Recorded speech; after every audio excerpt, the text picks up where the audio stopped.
संस्कार स्टडीज़ के YouTube channel में एक बार फिर से आपका स्वागत है।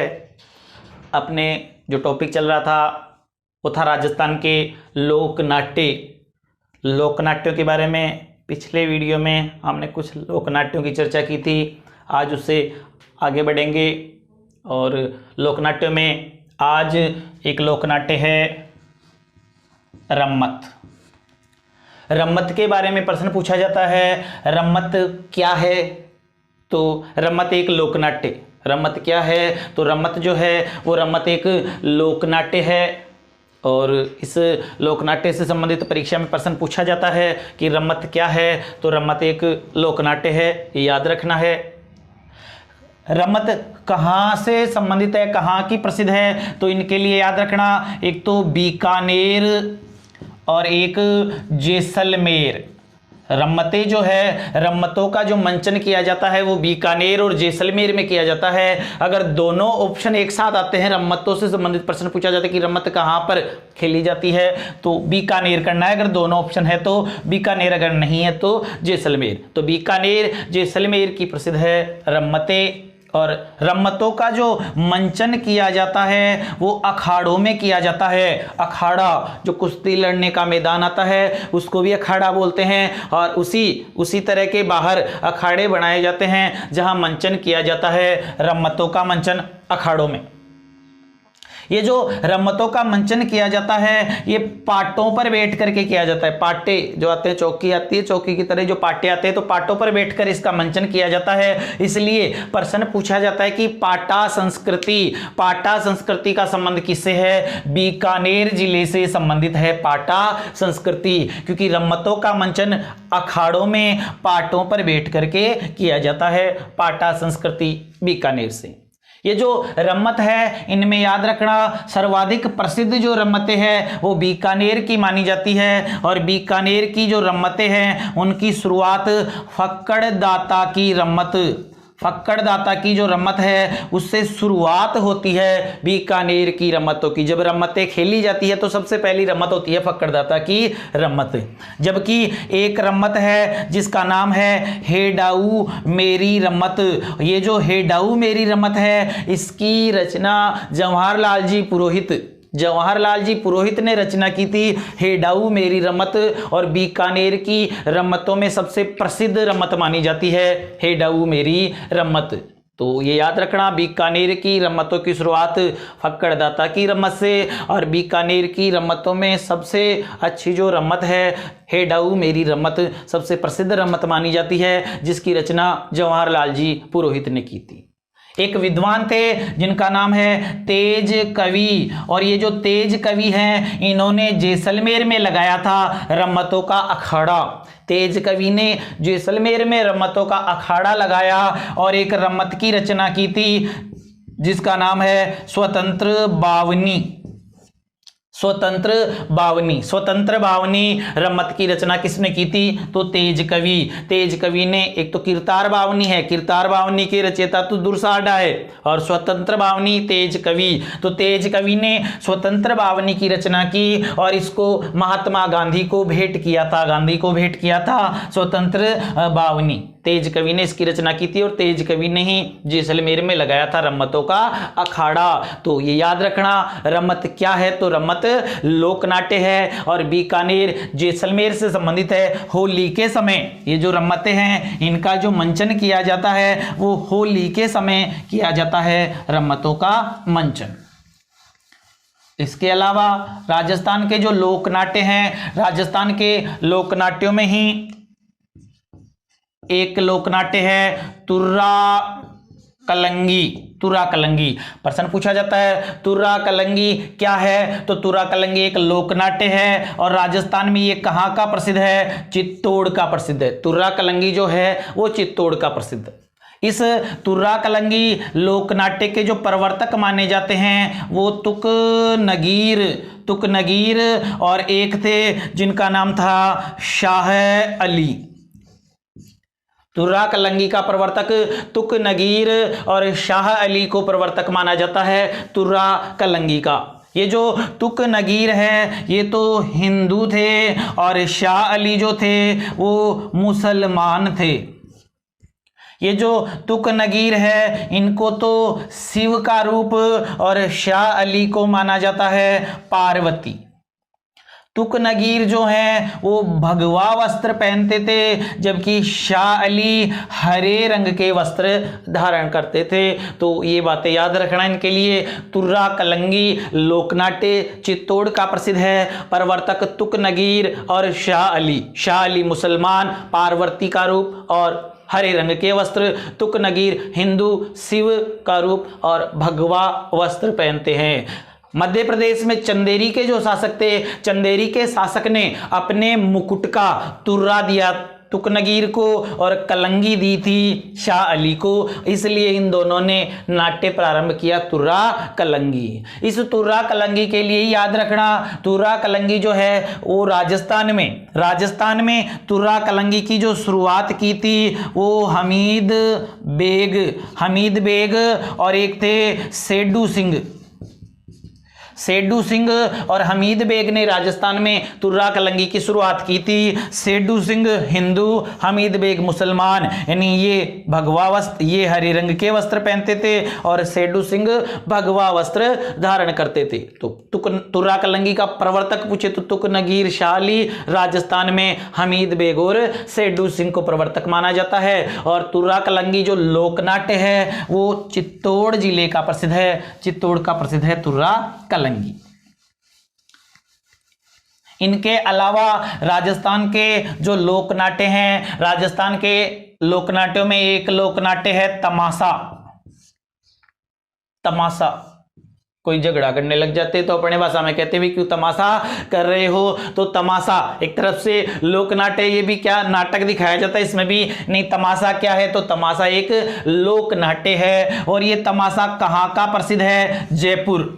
तमाशा जयपुर का। मूल रूप से तो तमाशा जो है वो मूल रूप से तमाशा शैली जो है वो महाराष्ट्र की है, लेकिन राजस्थान में तमाशा कहाँ का प्रसिद्ध है, तो जयपुर का प्रसिद्ध है। और जयपुर में इसकी जो शुरुआत हुई थी वो महाराजा प्रताप सिंह, जयपुर के शासक थे महाराजा सवाई प्रताप सिंह, जिनके दरबार में गंधर्व वायसी हुआ करती थी। प्रत्येक विषय के 22 विद्वान गंधर्व वायसी किसके दरबार में थी, तो प्रताप सिंह के दरबार में थी। तो प्रताप सिंह के समय शुरुआत मानी जाती है तमाशा की। जबकि राजस्थान में जयपुर में सबसे पहला जो तमाशा दिखाया गया था वो महाराजा मानसिंह प्रथम के समय दिखाया गया था सबसे पहली बार तमाशा, जिसका नाम था धमाका मंजरी तमाशा।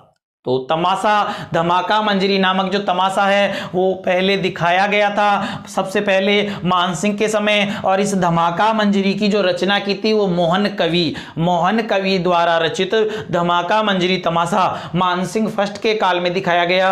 और तमाशा की जो शुरुआत मानी जाती है वो प्रताप सिंह के काल में मानी जाती है, जयपुर से। जयपुर का प्रसिद्ध है ये तमाशा। और तमाशा का जो प्रवर्तक माना जाता है वो माना जाता है बंसीधर भट्ट। जयपुर का जो भट्ट परिवार है, भट्ट परिवार इस तमाशा शैली से संबंधित माना जाता है। बंसीधर भट्ट तमाशा से संबंधित है। इसके अलावा वासुदेव भट्ट ये भी तमाशा से संबंधित है। इसके अलावा एक है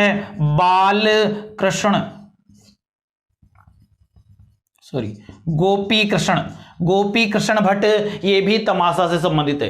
बंसीधर भट्ट, वासुदेव भट्ट, गोपी कृष्ण भट्ट का संबंध कौन सी नाट्य शैली से है, तो तमाशा से संबंधित है। बंसीधर भट्ट को तो प्रवर्तक, तमाशा का प्रवर्तक माना जाता है बंसीधर भट्ट को। वासुदेव भट्ट भी तमाशा से संबंधित है। हीर रांझा और गोपीचंद नामक जो तमाशा है उसकी रचना की थी वासुदेव भट्ट ने। और जो गोपी कृष्ण भट्ट है इनका संबंध भी तमाशा से संबंधित माने जाते हैं। गोपी कृष्ण भट्ट का जो संबंध है वो भी तमाशा से है। गोपी कृष्ण जो भट्ट हैं इनके लिए याद रखना, इनको तमाशा शैली के लिए लाइफ टाइम अवार्ड भी मिल चुका है गोपी कृष्ण भट्ट को। अब अलग अलग समय पर ये जो तमाशा है, अलग अलग प्रकार के तमाशा प्रस्तुत किए जाते हैं। जैसे एक तमाशा है जिसका नाम है हीर हीर रांझा। एक तमाशा है जिसका नाम है जुट्ठन मियाँ, जुट्ठन मियाँ। एक तमाशा है जिसका नाम है गोपी चंद नामक तमाशा। तो अलग अलग समय पर जो अलग अलग प्रकार के जो तमाशा है वो दिखाए जाते हैं। और ये जो तमाशा शैली है ये कहाँ की प्रसिद्ध है? जयपुर की प्रसिद्ध है। तो इनसे संबंधित प्रश्न पूछ ले कि हीर रांझा, जुट्ठन मियाँ, गोपी चंद, ये सारे के सारे क्या हैं? तो ये सारे के सारे तमाशा है और अलग अलग समय पर ये अलग अलग प्रकार के तमाशा दिखाए जाते हैं।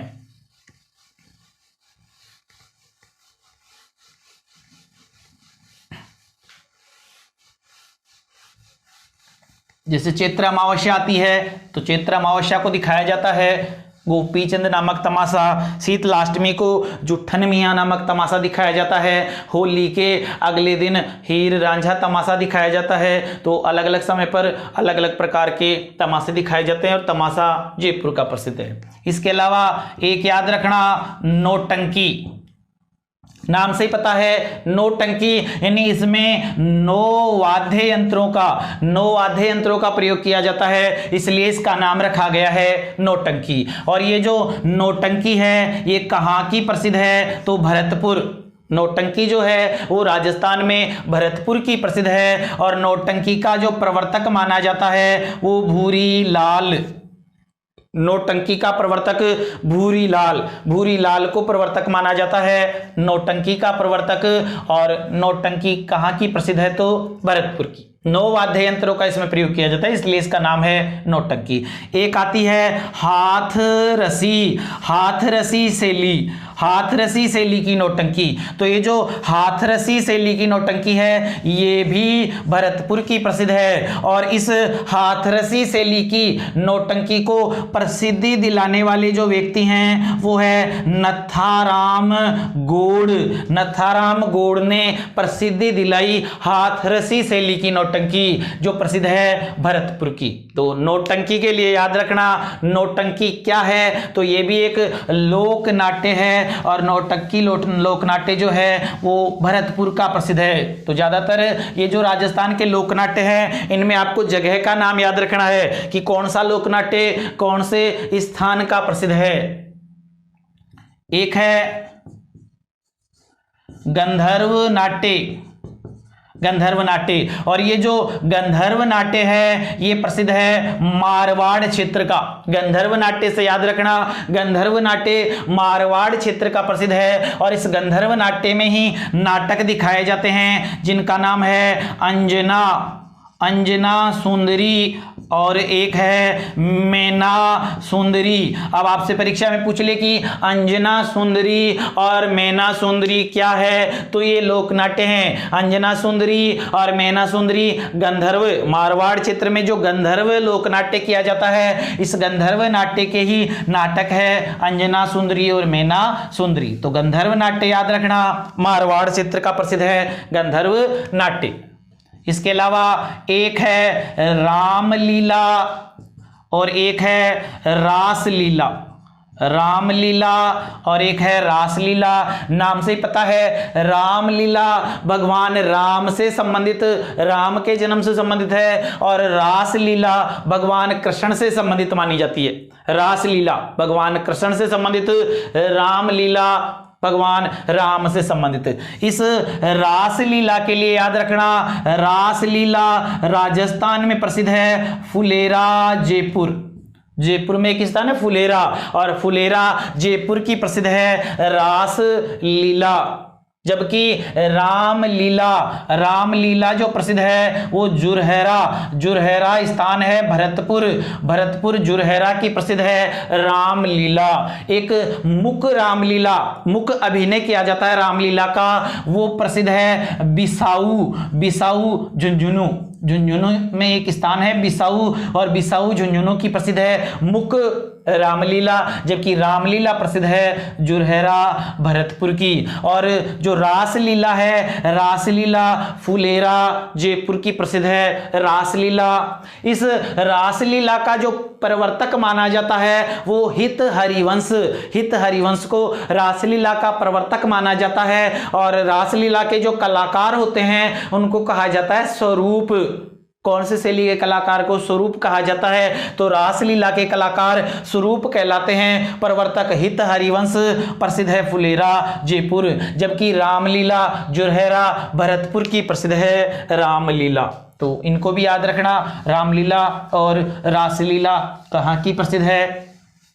इसके अलावा एक खेल है जिसका नाम है कादरा भूतरा।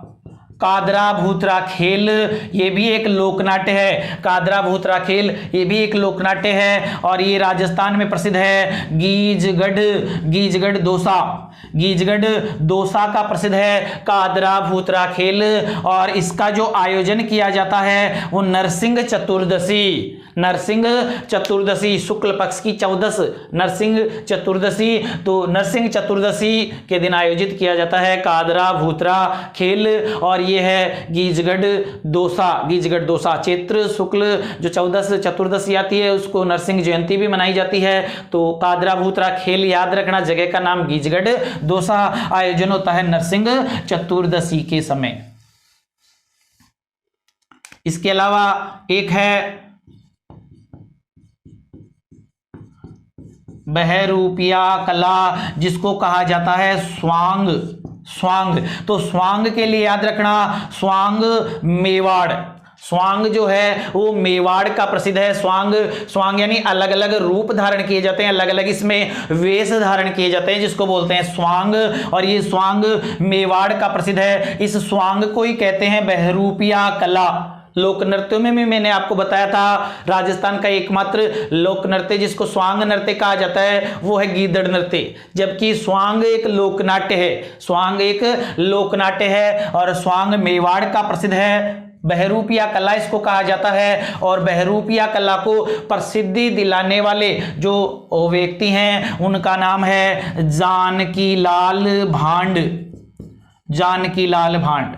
भांड जाति के लोग और भानमती जाति के लोग, हिंदुओं में भांड जाति और मुसलमानों में भानमती जाति के द्वारा स्वांग धारण किया जाता है। और राजस्थान के एक व्यक्ति हैं जानकी लाल भांड, जिन्होंने राजस्थान भारत में नहीं विश्व स्तर पर इसको बहरूपिया कला को ख्याति दिलाई जानकी लाल भांड ने। और इसीलिए जानकी लाल भांड को कहा जाता है राजस्थान का मंकी मैन। राजस्थान का मंकी मैन किसको कहा जाता है? तो मंकी मैन जानकी लाल भांड। एक तो मंकी वैली, राजस्थान की मंकी वैली तो है गलता जयपुर, और मंकी मैन कहा जाता है जानकी लाल भांड को, जो बहरूपिया कला से संबंधित है। और बहरूपिया कला मेवाड़ क्षेत्र की। स्वांग मेवाड़ क्षेत्र का एक है नारों का स्वांग। ये जो नारों का स्वांग है इसके लिए याद रखना मांडलगढ़ भीलवाड़ा। मांडलगढ़ भीलवाड़ा जो है, मांडलगढ़ भीलवाड़ा का प्रसिद्ध है नारों का स्वांग। तो स्वांग मेवाड़ का और नारों का स्वांग प्रसिद्ध है मांडलगढ़ भीलवाड़ा का। तो ये जो मांडलगढ़ भीलवाड़ा है इसके लिए भी बहुत सारे प्रश्न परीक्षा में पूछे जाते हैं। मांडलगढ़ भीलवाड़ा काफी प्रसिद्ध है। यही मांडलगढ़ भीलवाड़ा में एक सभ्यता विकसित हुई थी, बागोर सभ्यता, कोठारी नदी के किनारे। यहीं मांडलगढ़ भीलवाड़ा में एक बांध बना हुआ है मेजा बांध, वो भी कोठारी नदी पर मांडलगढ़ भीलवाड़ा। यहीं मांडलगढ़ भीलवाड़ा का एक नृत्य है नाहर नृत्य। यहीं मांडलगढ़ भीलवाड़ा में किला भी बना हुआ है, मांडलगढ़ का किला। तो ये सारी बातें याद रखना मांडलगढ़ भीलवाड़ा, मांडलगढ़ भीलवाड़ा के लिए ये सारी बातें आपको याद रखना है। तो स्वांग और स्वांग के लिए याद रखना स्वांग कहाँ का प्रसिद्ध है? मेवाड़ का प्रसिद्ध है ये स्वांग। तो ये आपके लगभग लोकनाट्य हो चुके हैं। इनके अलावा गवरी, गवरी भी एक लोकनाट्य है। आपको पहले बता चुका हूं मैं, नृत्य जो पढ़ाए थे उनमें जातीय नृत्यों में भीलों के जो नृत्य हैं उनमें है गवरी, या इसी को बोलते हैं राई नृत्य। गवरी नृत्य या राई नृत्य तो भील जाति से संबंधित है, ये नृत्य भी है और लोकनाट्य। जितने भी लोकनाट्य हैं सभी लोकनाट्यों का सिरमौर, सभी लोकनाट्यों का सिरमौर और मेरू नाट्य कहा जाता है इस गवरी या राई लोकनाट्य को। तो ये नृत्यों में बता चुका हूं, ये लोकनाट्य तो इसको भी याद रखना। एक भवाई, भवाई, भवाई भी क्या है, तो भवाई भी एक लोकनाट्य है, इसके बारे में भी मैं नृत्यों में बता चुका हूं। नागोजी या बागाजी जाट को इसका प्रवर्तक माना जाता है। केकड़ी अजमेर से इसकी शुरुआत हुई थी। तो भवाई लोकनाट्य, तो इसको भी याद रखना, भवाई एक लोकनाट्य है। इसके अलावा कठपुतली, जो कठपुतली है ये भी एक लोकनाट्य है, मेवाड़ क्षेत्र में प्रचलित है ये कठपुतली, ये भी एक लोकनाट्य है और इसके बारे में भी चर्चा कर चुके हैं लोक नृत्यों में, तो इनको अच्छे से याद रखना।